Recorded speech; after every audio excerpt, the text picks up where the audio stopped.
Ce podcast vous est présenté avec la participation de la boutique No Watch.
Et bienvenue dans l'épisode 15 de Gaijin TV tourné exclusivement sur le stand No Watch à la Japan Expo. Ça y est, on y est. Salut à tous. Salut, ça va bien? Oui, je suis exténuée. Ouais, ben moi aussi on sort d'un crossover là, à crevant là avec. Et en plus j'étais la seule fille, alors je suis fatiguée par les hommes aujourd'hui. Et que des mecs qui parlent de hentai en plus avec toi, n'importe quoi.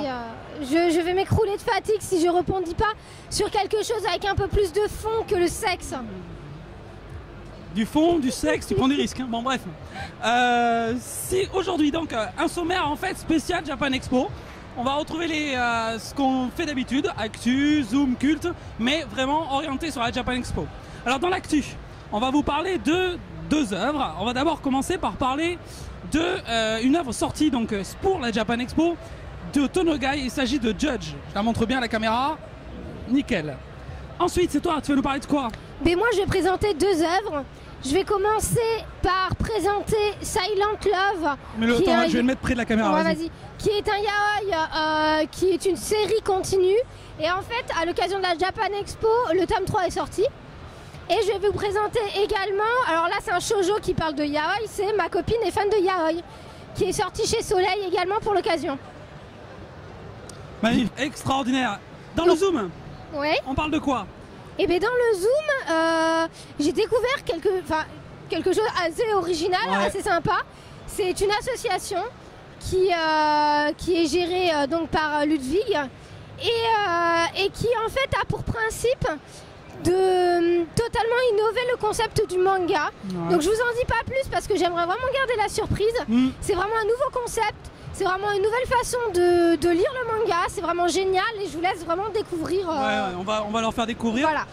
Et dans la rubrique culte, l'invité d'honneur aujourd'hui cette année de la Japan Expo, non, ce n'est pas Cédric Bonnet. Non. Ça aurait pu. Puis j'ai dit une invitée d'honneur. Non, et puis pas d'homme, quoi, j'en ai marre. Ce n'est pas NoWatch.net non plus. Non plus. Mais l'invité d'honneur, c'est Yumiko Igarashi. Celle qui a bercé nos années d'enfance au pays de Candy, comme dans tous les pays. Donc on parlera un petit peu de ce manga culte, tout simplement. Ok, eh ben on va lancer tout de suite l'actu. Allez, on y va. Voilà, actu. Bien, dans la première actu, on va parler de Judge. Et là, bonjour mon petit lapin. Bonjour mon petit cochon. Ça va joli, hein? Ah. Mon petit cochon. Tout le monde va le savoir, arrête. Bon bref. Donc nous sommes allés sur le stand Kiun et ils nous ont très très gentiment reçus et ils nous ont passé ce magnifique manga qui s'appelle Judge. Ouais, faut le prendre comme ça. Alors Judge. Pour une fois que c'est pas moi qui le tiens à l'envers. Ça va. Ah, je le prends bien là, ça va. Bon, alors Judge, ça parle de quoi? Alors Judge d'abord, faut savoir que c'est de Tonogai. Tonogai, c'est un auteur qui a déjà sorti un manga à succès qui s'appelle Doubt. C'est pas un spécialiste des œuvres longues, c'est en 4 parties Doubt. Et là, Judge, c'est le premier tome qui est sorti donc le 30 juin, donc très très récemment. Et au Japon, ils en sont que pareil, au moins. Donc c'est une série qui va être certainement très courte. Il fait jamais des séries très longues. Judge, ça reprend un peu tous les standards de Tonogai. On va retrouver en fait ces personnages un peu étranges habillés en fait, enfin, ce sont des adolescents avec des masques. Alors pourquoi des masques? Ben, je vais expliquer un petit peu l'histoire. Alors l'histoire, ça parle en fait d'adolescents. Le héros est un adolescent qui a été capturé, qui se retrouve enfermé dans une cave avec 8 autres personnes, et chacune de ces personnes porte un masque. Ils sont enfermés, ils ne savent pas pourquoi ils sont là, pourquoi ils sont ensemble, qu'est-ce qu'on attend d'eux. Très rapidement, ils découvrent en fait une vidéo avec aussi une sorte de peluche qui va leur parler. Et cette vidéo en fait va leur révéler tout simplement qu'ils sont tous là parce qu'ils ont un péché capital en eux, qui est donc ou l'orgueil, ou l'avarice, la paresse, la luxure. Et avec ces 7 péchés capitaux, en fait, ils ont tous quelque chose à se faire pardonner. Et le moment du jugement est arrivé, d'où le titre, Judge, et ils vont donc subir un procès. Le principe est très cruel. Toutes les 12 heures, chacun d'entre eux doit voter pour choisir qui doit être condamné. Et ils ont donc 12 heures pour se décider qui doit être condamné. Et à la fin du jeu, il doit rester 4 survivants. Et 4 qui seront pardonnés. Donc à eux de juger qui va être condamné. Mon sentiment sur l'œuvre, premier sentiment, c'est absolument génial. C'est extrêmement bien dessiné, c'est angoissant, c'est un thriller vraiment haletant. Moi j'ai vraiment adoré. Bon, on est dans cette ambiance-là de Tonogai, c'est pour ça que j'adore. Mais, petit bémol, tout de suite, si vous avez écouté le résumé que je viens de faire, vous devez retrouver peut-être un scénario d'un film qui existe déjà, qui se passe dans un huis clos avec des personnes qui ont quelque chose à se reprocher, c'est Saw. Saw, en particulier, la deuxième partie de Saw, si vous vous souvenez, ça se passe pareil dans une maison où vous avez une dizaine de personnes qui sont enfermées et qui ont quelque chose à se reprocher. Et ces gens-là vont tous mourir les uns après les autres. Alors, c'est mon petit reproche à Tonogai. Il y a un pas entre l'hommage et le plagiat. Et là, on est un peu limite. Alors, malgré tout, c'est un très bon auteur. Et donc, je reste quand même fan et je le recommande. Voilà pourquoi. Mais à toi, qu'est-ce que t'en as pensé, toi? Ben moi, comme toi, déjà, j'ai lu ce manga dans l'ambiance de la Japan Expo, avec beaucoup de bruit autour de moi, avec beaucoup de gens qui circulent. C'est pas forcément facile. Et je l'ai lu d'une traite, sans lever le regard du livre. Donc pour vous dire que c'était vraiment haletant, avec quand même du suspense, avec de l'action. Donc il y a vraiment tout qui est regroupé dans ce manga pour faire une bonne histoire. Mais effectivement, à la fin du livre, j'avais l'impression de regarder une deuxième fois Saw 2. J'attends qu'une chose, c'est qu'au fil de l'histoire et au fil des tomes, je sais pas combien de tomes... ça sera certainement une courte. Une œuvre courte. J'espère que ça va évoluer et qu'il va en faire autre chose qu'un simple film, un simple épisode de Saw, quoi. Ouais. J'ai un peu peur de tomber sur le plagiat. Mais je garde quand même espoir que ça peut faire un manga exceptionnel. Ouais, bah, tu sais justement le reproche qui avait été fait à Doubt, c'est que l'idée, le concept de départ était très bon, mais ça s'essoufflait vite. Alors est-ce que Judge va s'essouffler vite? En tout cas, moi j'ai vraiment envie de lire la suite pour... En plus, comme j'adore le suspense, à la fin, on attend la chute parce qu'on est gardé en suspens d'une interrogation, tu vois. Et justement, j'ai vraiment envie de connaître la suite, de voir en fait voilà, c'est un mélange de suspense et un peu de, comme tu disais, un peu de paranoïa de la part des personnages. Ouais, bah oui, tu deviens paranoïaque dans cette situation. On va découvrir petit à petit la personnalité de chaque personne. Et on va vraiment découvrir si c'est plutôt... comment on va se comporter, comment on se comporte dans cette situation. Comment on se comporterait-nous? Est-ce qu'on va être individualiste? Est-ce qu'on va être solidaire? Comment on va se comporter? Et c'est génial. Ouais, mais tu vois, la nature humaine, on le voit, bon, je raconte pas, mais la nature humaine va petit à petit ressortir avec le côté cruel. Ça va être un petit peu un côté cruel, un côté animal, on sait pas trop, mais ça va vraiment être très sombre. Hein. Alors, excuse-moi, on a la musique à fond derrière. C'est très dur, ouais. Qu'est-ce que je voulais dire, justement? Tiens, un petit jeu qui est amusant. Ouais. Sur Judge. On peut se poser la question, tous les personnages ont un masque, là on voit les masques, et on peut se demander à quel animal correspond quel péché. Alors on a des suppositions. Alors est-ce que tu crois, moi je sais pas encore, est-ce que tu crois que chaque masque, chaque animal correspond à un péché? Ou en fait il faut vraiment connaître l'histoire de la personne? Non, moi je pense que ça correspond à un péché. Le cochon, la gourmandise. Ouais, mais regarde, les deux personnages là ont le même Oui, masque. mais ils sont 9 et il y a 7 péchés. Ah oui, Donc d'accord. il y en a qui ont le même péché. Exact. Moi, le cheval, je sais que c'est l'orgueil, je pense. Après, l'avarice, le je sais pas. lapin, sincèrement. Le lapin, je pense que c'est l'envie, mais on verra. Oui, mais quel rapport avec un lapin, quoi? Bah, le lapin, c'est envieux, mais envieux de quoi, je sais pas. Bon, bref. Bon, on a terminé sur Judge. On passe à la deuxième actu. Donc moi, je vous présente Silent Love, qui est un manga yaoi, écrit par Inako Takanaga. Et en fait, à l'occasion de la Japan Expo, l'auteur est sur les lieux pour dédicacer son livre, son 3e tome. C'est une série qui est en cours pour l'instant, donc il n'y a que 3 tomes. Ouais. Alors, c'est une série un peu particulière parce qu'au départ, c'était un one-shot. Ouais. Et ce one-shot a tellement eu de succès apparemment qu'ils ont voulu en faire une série. Ils ont voulu broder, ouais. Voilà. Donc en fait, pour résumer l'histoire, c'est l'histoire de Tono, un jeune garçon qui a une personnalité assez spéciale. Il est très timide, il a d'énormes problèmes de communication, il est renfermé sur lui-même, il n'a pas confiance en lui. Enfin, c'est l'ado vraiment qui se remet en question, qui est vraiment mal dans sa peau, qui parle quasiment jamais et surtout, on ne sait pas du tout ce qu'il pense à aucun moment. Et ce jeune garçon est amoureux d'un autre garçon, vu que c'est un yaoi, qui est Tamiya. Tamiya qui joue dans une équipe de basketball, de baseball dans la même école que lui. Et il est fou amoureux de lui, mais dû à sa timidité, il ne va jamais lui avouer. Ouais, mais ça vive. Et par chance, Tamiya, lui, est également amoureux de lui. Donc, vu que c'est un mec plutôt sûr de lui, il va aller voir Tono en lui disant, même brut de décoffrage, écoute, est-ce que tu veux sortir avec moi? Enfin, c'est vraiment adolescent, quoi. Donc, est-ce que tu veux sortir avec moi? Lui, il est décomposé, il s'y attendait surtout pas. Et bien évidemment, timidement, il va lui faire comprendre qu'il est aussi intéressé, mais ça reste très futile. Ouais. Très futile jusqu'au point que entre les deux garçons, il va y avoir d'énormes quiproquos, d'énormes problèmes de communication, parce que il va pas lui avouer vraiment son amour. Enfin, Tamiya, il va se sentir un peu exclu, quoi, parce qu'il va se dire mais je lui ai avoué mon amour, mais lui, j'ai l'impression qu'il ressent rien. Et en fait, il est tellement timide qu'il n'ose pas. Il est vachement coincé. Hein. Et donc en fait, c'est l'histoire de ces deux hommes.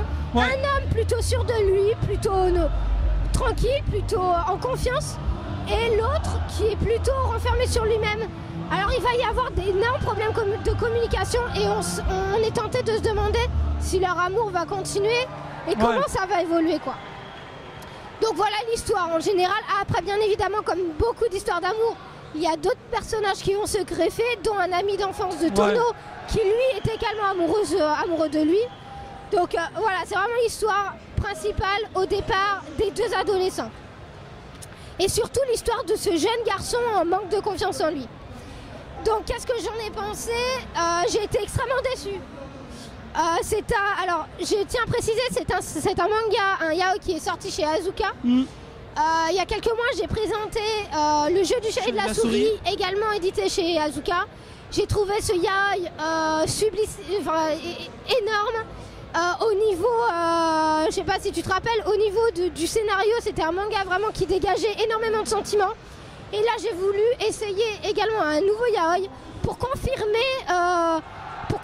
ce style de manga qui vraiment m'est cher, quoi, parce que j'ai vraiment aimé le jeu du chat et de la souris. Oui. Donc là, je me suis dit, c'est chez les mêmes éditeurs, je vais tenter. Je pense que ça vaut le coup. L'auteur vient à la Japan Expo, on en parle.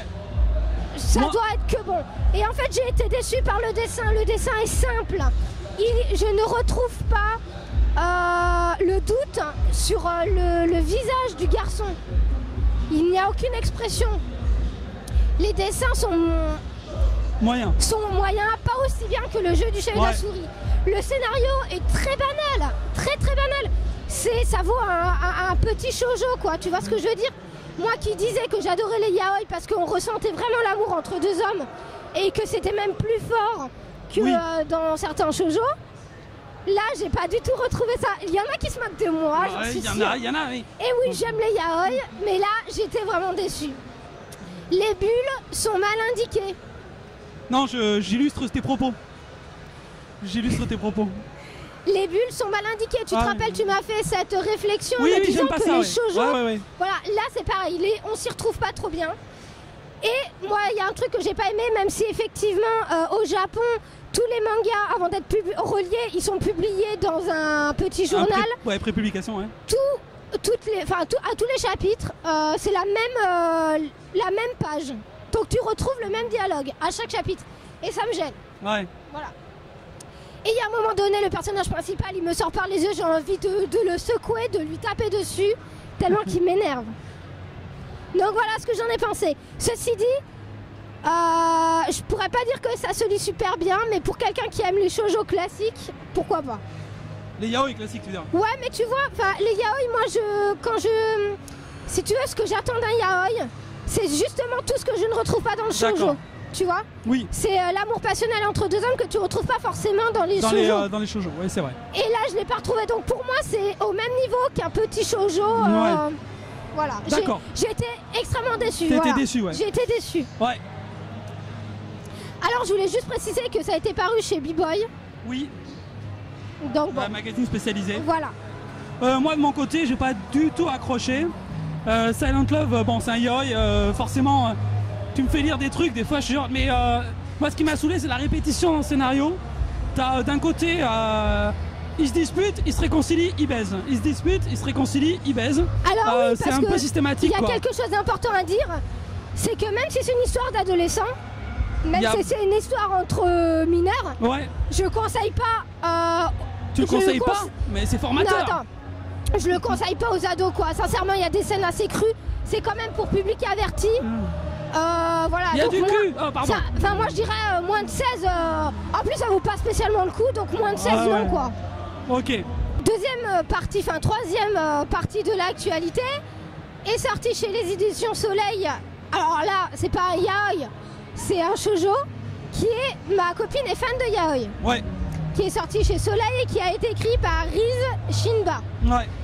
Alors ce manga, c'est l'histoire de quoi? C'est très comique, hein. C'est l'histoire d'un jeune homme qui est étudiant en fac et qui est fauché. Il faut absolument qu'il trouve un travail, un job d'été. Et là, par hasard, il rentre dans une boutique et il décroche un contrat, un CDD pour l'espace de l'été. Et il rencontre cette jeune femme qui est plutôt à l'aise, qui est plutôt jolie, qui est... les pieds sur... Enfin, la tête sur les pieds, la tête sur les pieds. Ouais. Les pieds sur terre. Je suis fatiguée. Bah oui, attends. Excusez. Et donc, il craque. Il craque sur elle, quoi. Ouais. Il est amoureux d'elle. Et un soir, il l'invite à dîner. Il décide de lui dire qu'il est amoureux d'elle. Et donc elle est très tout feu tout flamme, elle est contente. Et donc lui c'est pareil, il est super content. Et elle lui annonce, écoute, je suis très gênée de te dire ça, mais je te le dis quand même, je suis fan de yaoi. Alors lui il sait pas du tout ce que c'est. Il dit mais c'est pas grave, peu m'importe, je t'aime comme tu es. Mais là le pauvre... Elle va lui en faire baver.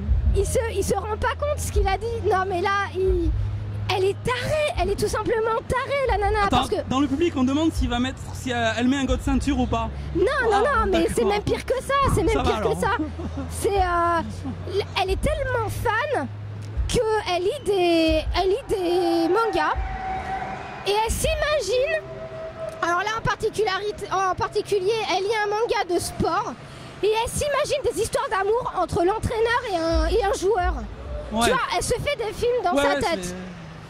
Alors le garçon il comprend pas, il dit mais attends, je l'ai lu ce manga, il n'y a pas d'histoire entre mecs, de quoi tu parles? Et elle dit non mais vu que t'es étudiant dans la littérature, écris-moi une histoire entre deux hommes quoi. Alors son copain il dit mais attends, comment tu veux que j'invente ça? Enfin, elle est tarée. Moi j'adore. Elle est trop allumée la nana. Alors lui qu'est-ce qu'il veut? Il est tellement amoureux d'elle qu'il veut lui faire plaisir et il commence à écrire une histoire entre deux mecs qui s'aiment quoi. Alors rien que pour un mec, rien que s'imaginer une relation sexuelle avec un autre, il se dit non mais ça c'est tout simplement pas possible quoi. Mais j'aime bien aussi, attends je te coupe, mais quand elle lui présente son copain, le copain il est pas mal, elle fait ah il est pas mal ton copain. Mais en fait elle s'intéresse pas au mec, elle s'intéresse à la potentielle histoire d'amour entre son copain et son ami. Voilà. Je te jure elle est trop bizarre. Alors faut savoir que c'est un tome que j'ai lu 2 fois. La première fois je l'ai lu sur le stand avec beaucoup de bruit. Et je me suis dit, oh putain, j'y comprends rien, c'est hyper dense. Ouais, c'est trop compliqué, la fille, elle est... Je comprenais pas le second degré, en fait. La fille est totalement starbée, j'ai arrêté. Et je me suis dit, à l'hôtel, le soir, je me suis dit, je vais le relire parce que je pense qu'il y a quand même un truc que j'ai loupé. Et c'est vrai que c'est vraiment humoristique, quoi. C'est super drôle. Hein. Pour les fans de yaoi, il y a beaucoup de mots techniques qu'on connaît pas, comme le hockey. Le hockey, c'est l'homme soumis. Voilà. Donc il y a le passif quoi. Voilà. Non pas moi. Donc il y a un glossaire en fait qui définit chaque mot spécifique du yaoi. Ouais. Donc pour quelqu'un qui aime bien le yaoi, c'est quand même intéressant quoi. Mais ce qui est le plus intéressant c'est cette fille mais totalement fanatique. Ouais. Bon je le recommande, hein. Franchement je le recommande. J'ai pas été déçue quand même. C'est très drôle. Et j'attends, et comme tu disais tout à l'heure ce matin, j'attends de voir jusqu'où elle va l'emmener quoi. Ah ouais mais je pense que ça va aller loin. Parce que ça se trouve elle va lui demander de se filmer en train de faire l'amour avec un mec. Ouais mais moi je suis sûr que ça va aller loin ouais. Elle va se déguiser en mec, elle va lui faire des choses. Non voilà. Mais je le sens bien. Non c'est génial, je le recommande. C'est un shoujo donc il n'y a pas de scène érotique. Oh. Ah pas tout de suite, peut-être plus tard, mais c'est pas un yaoi, hein. Je tiens à le dire c'est pas un yaoi, non, c'est vraiment un shoujo. Mais justement c'est un super shoujo et c'est rigolo. Un super shoujo. Pour tous les mecs qui ont des copines qui sont fans de yaoi, je pense qu'ils peuvent bien rigoler. Ouais. Et même toi regarde qui n'aime pas trop les shoujo ou les histoires comme ça, t'as quand même pas mal accroché. J'ai bien rigolé. Donc je le recommande. Ouais. Ok. Et il faut dire que c'est un best-seller au Japon. Ouais. Et que ça a fait l'objet d'un film. Donc en film ça doit déchirer si t'as de bons acteurs. En film ça doit être très marrant. Ça doit être d'enfer. Ouais. Bon, ben super, moi non, c'est bon, t'as tout dit, je te donne mon avis. Bien, avant de passer à la rubrique Zoom, publicité, un message de notre sponsor, la boutique NoWatch, qui propose des t-shirts contre de l'argent, bien sûr, qui propose de magnifiques t-shirts. Ah, il y a aussi la besace, tiens, on va la montrer. La nouveauté, la besace magnifique, à emporter partout, ça peut faire sac à couche, ça peut faire sac à pique-nique, ça peut tout faire. Il y a aussi les stickers qui sont en vente sur le stand, mais bon, vu qu'on publiera après, ils vont pas le voir. Et puis, il y a le fameux t-shirt, je sais pas s'il en restera. Il y a le t-shirt en flocage argent. Ouais, Silver Class, magnifique. Et puis, il y a tous les autres t-shirts que vous connaissez, bien sûr, de tous les autres podcasts, que vous pouvez donc vous procurer sur le site de la boutique. Voilà, merci. On passe tout de suite à la deuxième rubrique, la rubrique Allez, Zoom. Alors dans la rubrique Zoom, tu m'écoutes? Oui. Non mais je t'écoute hein. Dans la rubrique Zoom, on va parler de quelque chose qui sort de l'ordinaire. Quelque chose qu'on a trouvé, une association qu'on a trouvée sur le Japan Expo. Et en fait c'est une association qui, alors d'après ce que j'ai compris, il regroupe plein de choses. Seulement la particularité c'est qu'il y a Raconte-moi un manga dans cette association. Et Raconte-moi un manga, en fait, c'est... comment dire est-ce qu'on peut appeler ça une plateforme? C'est une plateforme, en fait, qui met en ligne... Ouais, c'est une web-série. Ouais. Et c'est une web-série, ouais, voilà. Une web-série qui met en ligne, qui adapte, en fait, des mangas papier en manga animé. Alors, c'est un peu particulier, il faut vraiment regarder les images. Toi, t'as servi de cobaye avec Florent de l'émission Sans Nom. De l'émission Sans Nom. On a beaucoup rigolé. Vous avez adapté le manga oui, on a fait Dragon Ball Z. tous les deux. Moi, j'étais Vegeta, lui, Sangoku. Voilà, donc on vous montrera les images. Ouais, franchement, ça vaut le détour. Et donc, j'ai pu interviewer le président de l'association qui est Ludwig Kraxer, qui a gentiment voulu répondre à nos questions, nous expliquer son concept, parce que c'est vrai qu'au départ, on ne comprenait pas bien. Et... c'est vrai que c'est une façon de découvrir le manga autrement. Je rappelle que vous pouvez retrouver toutes ces vidéos sur leur site internet qui est www.r-mum.fr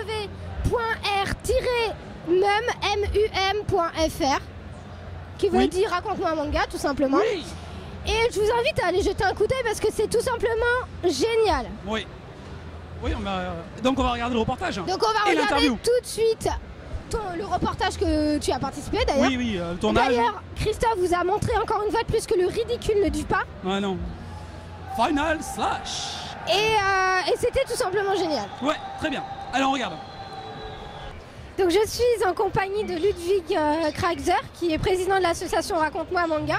Non. Donc, l'association s'appelle la bande animée. ah, d'accord. Donc en fait, Raconte-moi Manga, c'est une partie de l'association. Voilà, exactement. Alors justement, est-ce que tu peux nous expliquer le but de l'association?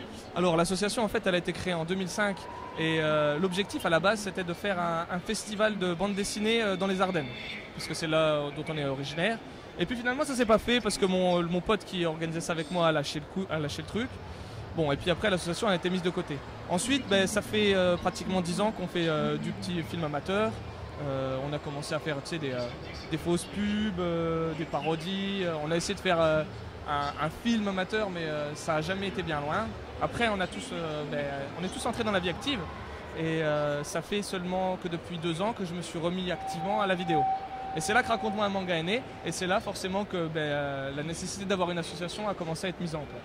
D'accord. Et en fait, depuis quand à peu près Raconte-moi un manga a vu le jour? Et surtout, dans quelles circonstances, comment tu as eu l'idée de le principe quoi? Comment tu as eu l'idée d'inventer le principe? Donc Raconte-moi un manga, ça a 2 ans, pratiquement pile poil. Le premier épisode est sorti, je crois, le 29 avril. Et il n'est pas beau à voir, il ne faut pas le regarder. Donc oui, l'idée, alors nous on voulait déjà mener un projet à terme. On était parti sur un film amateur et c'était trop long. Donc on s'est dit, pourquoi pas essayer de faire un truc plus court. Ensuite le scénario, on s'est dit, trouver un scénario c'est pas facile. Alors qu'on connaît plein de scénarios qui sont bien faits. Donc on s'est dit, pourquoi pas essayer de reprendre un scénario qui existe déjà.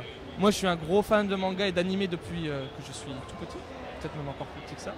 Et oui, j'ai pas mal travaillé sur certains sites comme Animebell, Animint aussi. Et j'écrivais des critiques par exemple, je testais des mangas, je présentais des mangas. Et là j'ai allié toutes mes passions en même temps, c'est-à-dire la vidéo, les mangas, les animés et puis un tournage avec des potes. D'accord. Et en fait, vous êtes combien? Parce que je suppose que tu n'es pas tout seul à faire cette activité. Est-ce que tu es entouré de combien de personnes environ? Et est-ce que chaque personne a un rôle bien précis dans cette activité? Alors au départ, on était 3. On était vraiment 3 qui étions, on va dire, les principaux organisateurs de ces vidéos-là. Et puis on amenait des potes. Tiens, ça serait bien pour changer de tête que tu viennes. Tiens, toi aussi. Et puis maintenant, ça fait 2 ans et donc on est à peu près 25. Alors après, il y a des personnes qui viennent, qui restent, qui s'investissent. Il y en a d'autres qui vont rester un épisode, 2 épisodes, ça leur plaît pas, ils s'en vont. Mais le noyau dur, on va dire, c'est 15-20. Mais en gros, je sais que je peux compter sur 25 personnes. Après, au niveau des postes qui sont occupés, bien évidemment, la plupart des postes, ce sont des acteurs. Et c'est moi au début qui gérais tout. Et puis je voyais bien que si je voulais que ça prenne un petit peu d'ampleur, il fallait que je m'entoure. Donc j'ai demandé par exemple à Eric de s'occuper des costumes. Ma copine Virginie, elle va s'occuper exclusivement des décors. J'ai un pote Seb qui fait que le son. On a un webmaster, Valentin. On a aussi maintenant un directeur des acteurs, ça rigole pas. C'est un des derniers soucis qu'on avait. On nous disait, l'acting, ça craint. Donc on a un directeur des acteurs, en la personne de Grégory Lamotte, acteur professionnel. Non, c'est pas. Mais voilà, on essaye de faire en sorte de jouer sur les qualités des gens pour choisir les postes. D'accord. En fait, là, on a vu avec Christophe et avec Florian une adaptation de Dragon Ball Z. Est-ce que tu peux nous citer des titres que tu as adaptés en manga déjà, qui a été déjà fait? Oui. Alors le premier qu'on a fait, c'est City Hunter, qui est très très laid. On a fait Monster ensuite, où on est arrivé, on va dire, à la façon de faire notre noir et blanc. Ensuite, on a fait Hokuto no Ken, qui a été diffusé sur No Life, on était très très contents. Après, on est passé à la HD avec High School Kimengumi, le collège Fufufu en français. Mais comme on a franchi une étape, qu'on est passé à la HD, en fait, on a régressé. On a régressé parce qu'on ne maîtrisait pas bien ce format-là. Ensuite, on a fait Death Note, qu'on peut entendre en ce moment si on tend bien l'oreille. Après, on a fait Captain Tsubasa pour Japan Expo, pour le Japan Expo de l'année dernière. On a participé au concours de film amateur de Noob et on voulait faire un gros truc avec Captain Tsubasa. On a fait Quartier Lointain, on a fait Maison Ikoku, GTO, Yu Hakusho, j'ai oublié Yu Hakusho, Rainbow, DMC et puis le dernier en date c'est Dragon Ball. Ouais, donc c'est vraiment très varié parce que tu passes de Dragon Ball Z à Taniguchi. Ouais. Donc c'est quand même un travail très varié. Tu fais aussi des shoujo, je suppose. Peut-être un peu moins comme. Il va y avoir Boku no Chikyu Omamote qui s'appelle Réincarnation puis Save My Earth. Qui est le prochain projet qui va être adapté, c'est un pur shoujo. D'accord. Et en fait, le principe, c'est quoi? C'est un épisode par manga ou plusieurs épisodes que tu vas adapter en manga? Comment ça se goupille en fait? Le principe a un petit peu évolué au fur et à mesure que la série a avancé. Au début, on voulait, on raconte toujours un seul manga. Ouais. Au départ, on essaie de raconter plus ou moins du début jusqu'à la fin, sans trop spoiler. Maintenant, on essaie de se focaliser vraiment sur les premiers volumes. Pour Dragon Ball, on a essayé d'aller un petit peu plus loin. C'était, on va dire, entre guillemets, un spécial pour Japan Expo. Un 16 minutes, un petit peu plus long et qui va un petit peu plus loin. D'accord. Voilà. Après, au niveau de la variété, moi, j'aime le manga dans son intégralité et j'aimerais faire en sorte que les gens sachent que le manga, c'est pas que du shonen, c'est pas que du shoujo et qu'il y a plein de genres et qu'il y a plein d'époques avec des styles différents. Montrer que c'est vachement varié. Ouais, voilà, c'est surtout ça, ouais. Et moi, quand je regarde, je connais pas forcément le milieu de ton activité. Ça me paraît super compliqué. Est-ce que tu peux nous expliquer un petit peu les étapes du début à la fin Les 79 étapes. Non, brièvement, on va dire. Les premières étapes, c'est tout ce qui est préparation. En gros, la préparation, c'est je choisis le manga, je choisis les planches. Je fais les dialogues, je m'organise pour faire le storyboard, j'envoie à tous mes potes, on essaye de réunir tout le matériel, donc ça c'est la première étape. Deuxième étape, on tourne, donc ça peut nous prendre on va dire 5 après-midi à 10-12, mais des après-midi assez longues.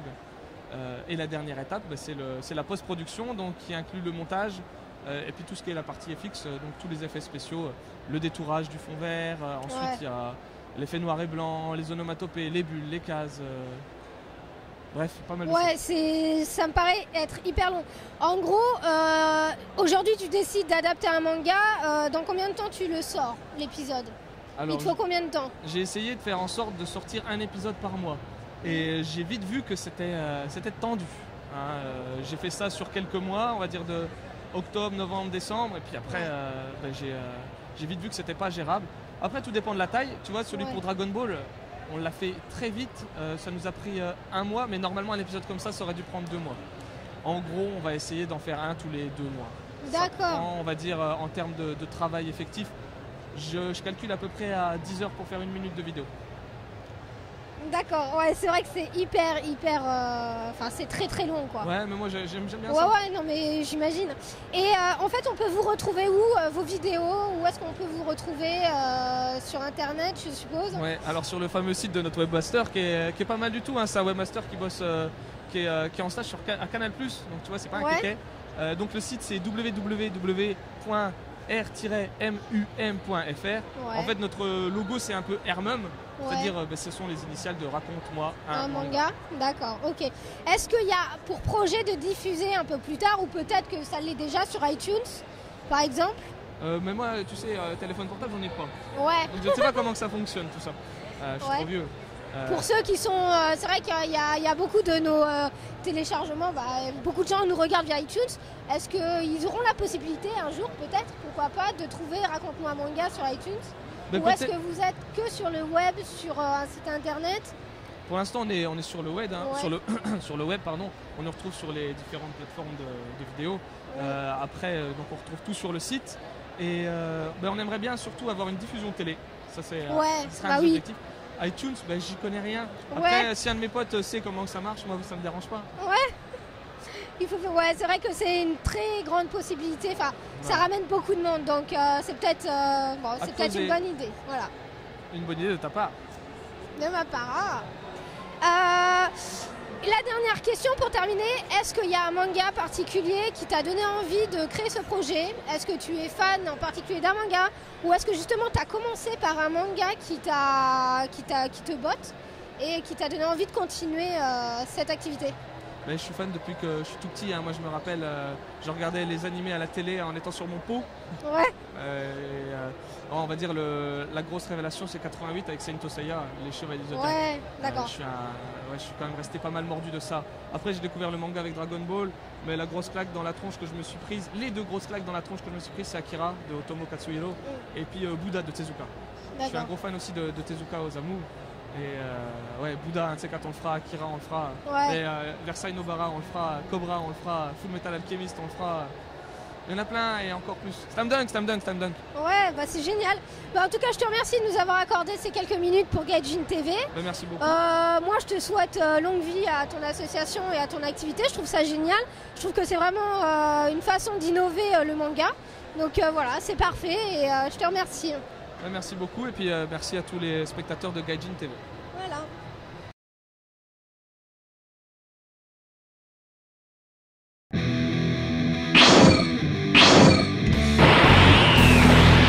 Final Flash!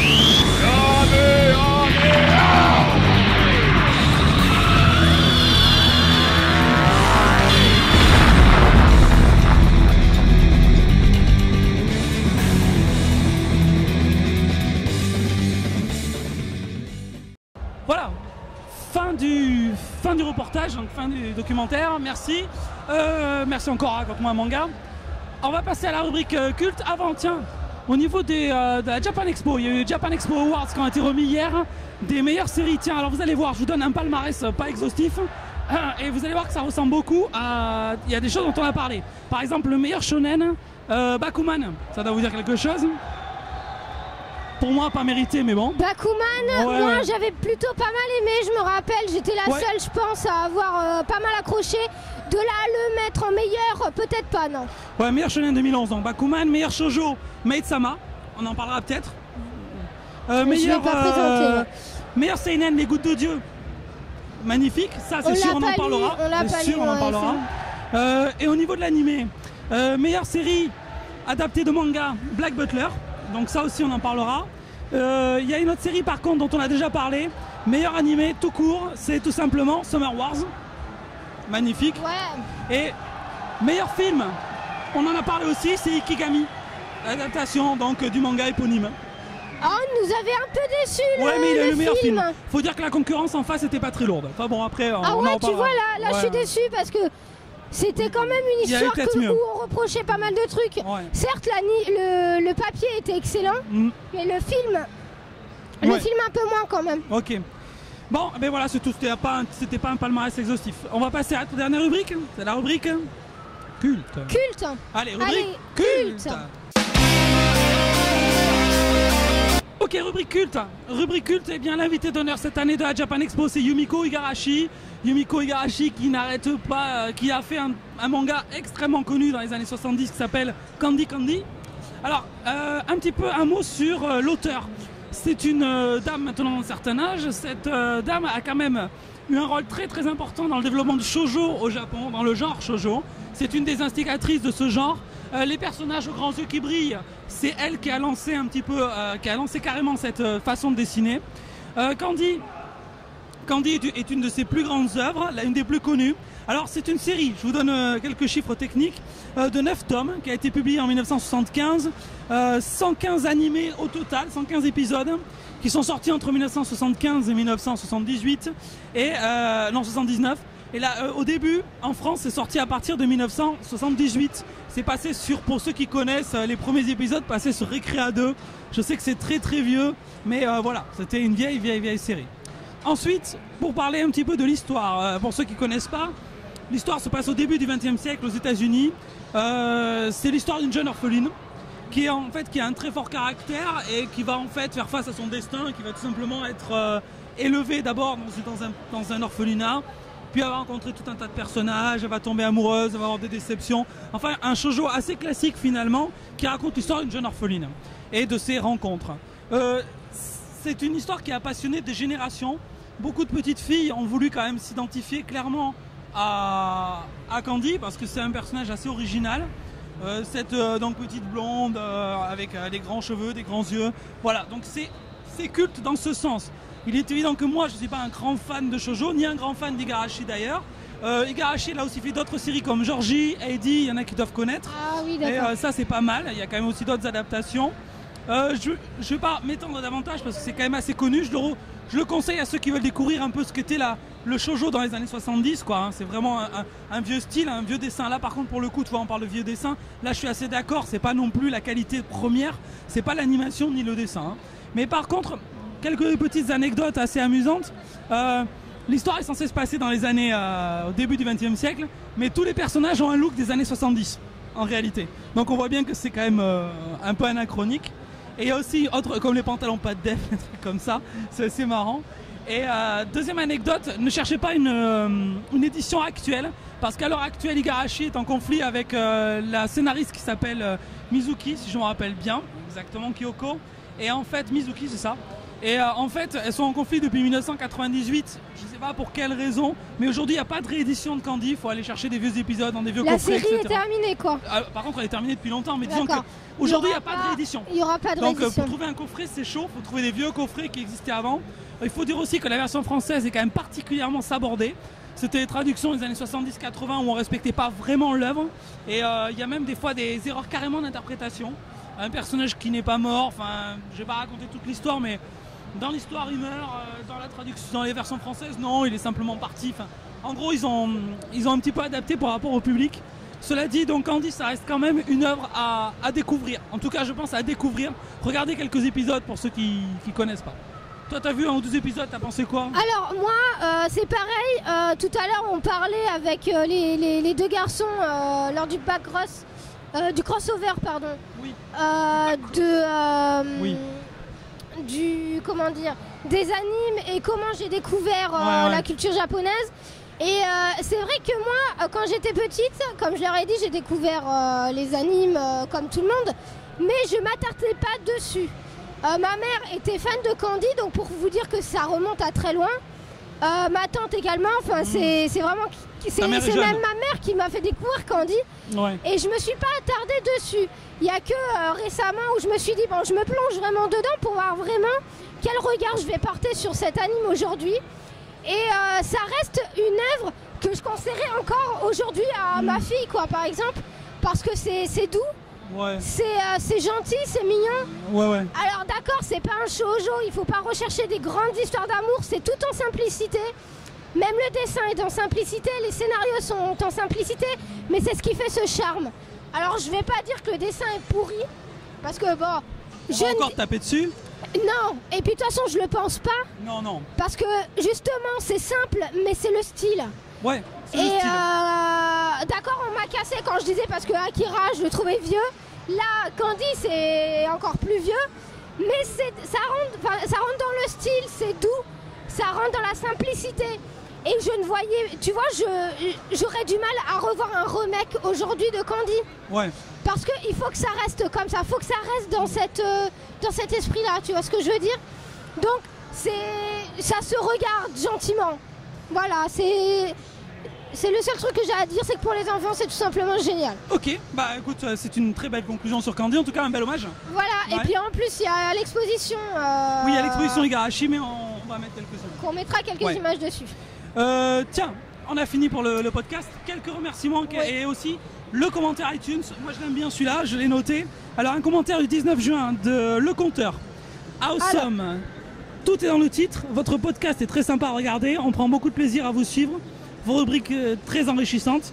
Magali, j'adore tes vannes. Christophe, défends-toi un peu. Et au plaisir de vous revoir prochainement et qui sait peut-être sur Bordeaux. Alors, pour ce qui est des vannes, il faut savoir que dans la vie réelle, je l'épargne pas, Magali. Donc elle se venge un peu sur le podcast. Donc elle a un Et petit en peu plus, raison. j'ai l'impression d'être gentille avec toi. Hein. Ouais, t'es gentil. Et encore, ils n'ont que les vannes de Magali, ils n'ont pas les vannes de Cédric derrière la caméra qui en fait pas mal aussi. Qui vanne un petit peu. Hein. Voilà. Donc je me venge sur Christophe. Voilà. Donc c'est bon. Et donc merci à Le Compteur d'avoir laissé les messages. Laissez-nous des messages sur iTunes, il n'y a aucun problème. On les commentera. Bon, terminé. Autre chose avant que je fasse, Oui. je termine. J'aimerais vraiment remercier les éditions Kiun, les éditions Soleil qui nous ont accueillis chaleureusement et merci à eux de nous faire confiance, de nous envoyer leurs œuvres parce que c'est aussi grâce à eux qu'on peut présenter autant d'œuvres sympas, géniales. même si des fois on tombe pas sur des œuvres qui nous tiennent, qui nous ont accrochés. Donc des fois ils peuvent se dire mince, non, ils ont pas été cool. Ouais. Mais merci à eux parce qu'en fait c'est aussi grâce à eux que ce podcast il marche parce que c'est vraiment une aide précieuse. Merci également aux éditions Kazé qui nous ont procuré les droits tomes de Silent Love. Et puis voilà, tout simplement merci aux gens qui nous aident. Oui, et merci donc aussi à No Watch. Merci à Will, tiens, qui est là, tu peux me l'appeler. William de Will & Co, viens 2 secondes. William, vous le connaissez sans doute en live, en audio. Mais regardez-le en vrai, bonjour. En image. Bonjour. Voilà. C'est lui qui nous a fait le logo. Et on t'a déjà vu dans les reportages. On te connaît là-dessus. Et donc on voulait encore te remercier pour le travail que tu as fait sur le logo. Et voilà, donc c'est un plaisir. Moi, ça fait plaisir d'être avec vous et de vous voir en vrai. Et on se retrouve, toi on te retrouve sur Will & Co de toute façon. De toute façon, Will & Co tous les dimanches. Enfin bon, là cet été il n'y aura pas grand chose, mais en tout cas à la rentrée je reviens pour une émission tous les dimanches. Donc merci encore à toi. Et merci à vous. Merci aussi aux gens qui nous suivent depuis le début. Je pense à Doko, je pense à j'en ai plein, Tarchilou, 12, Noodles, Meloc, Laurent, Jimmy qui est là aussi, qui nous regarde, il n'y en a pas beaucoup. Cédric Bonnet, bon bien évidemment tout le monde le connaît, et l'autre Cédric qui est à la caméra, enfin bref. Et à Sephiroz de me gazer toujours sur Twitter. Merci à Sephiroz pour son dièse 1h80 qui a fait le tour du web. Bref, voilà, donc c'est fini Gaijin TV. Et ne coupez pas, on va dire au revoir, mais encore il y a des bonus. Il y a des bonus. Au revoir. Salut. 世界で今日一番ハッピーだった人は誰ですかそう尋ねられても誰もわからないけれど世界で今日一番ハッピーだった人は誰ですかそう尋ねられたら私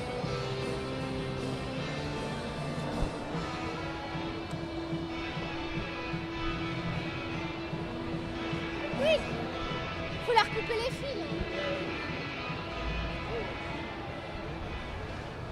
C'est bon. Alors, tu peux enchaîner sur la deuxième quand tu veux. Donc on reprend enfin après la musique. Q. La rubrique Q. Candy. On peut faire un candy un peu hentai. Hein. Oui, ça doit exister. Ça fait une dédicace pour Cédric. Tiens, j'en suis sûr qu'il imagine dans sa tête, s'il regarde l'exposition Candy, il doit imaginer une version hentai de Candy. Ouais mais Candy, ça va faire un peu le licone quand même. Hein. C'est du hard, hein. Elle est jeune. Hein. Dernier bonus de Gaijin TV, vous l'avez attendu, c'est le fameux tirage au sort. Alors le tirage au sort, c'est parti, vous le savez comme d'habitude. C'est sous la haute autorité de Maître Totoro, ici présent. Et également, c'est le fameux tirage au sort maintenant mondialement connu, dit de la théière. Et dans cette théière, on a eu 21 noms, c'est quand même pas mal pour gagner cette magnifique calligraphie de Nathalie. Alors, il y a 21 petits papiers, voilà, je vais les jeter par terre. Voilà, on va mélanger un peu. Et on choisit, bah, allez, celui-là. Et là... And the winner is Iwoma 46. Iwoma 46, donc the winner. Iwoma 46, bah on te contacte. Et voilà, et félicitations, tu as gagné une magnifique calligraphie. Merci. Allez, sayonara.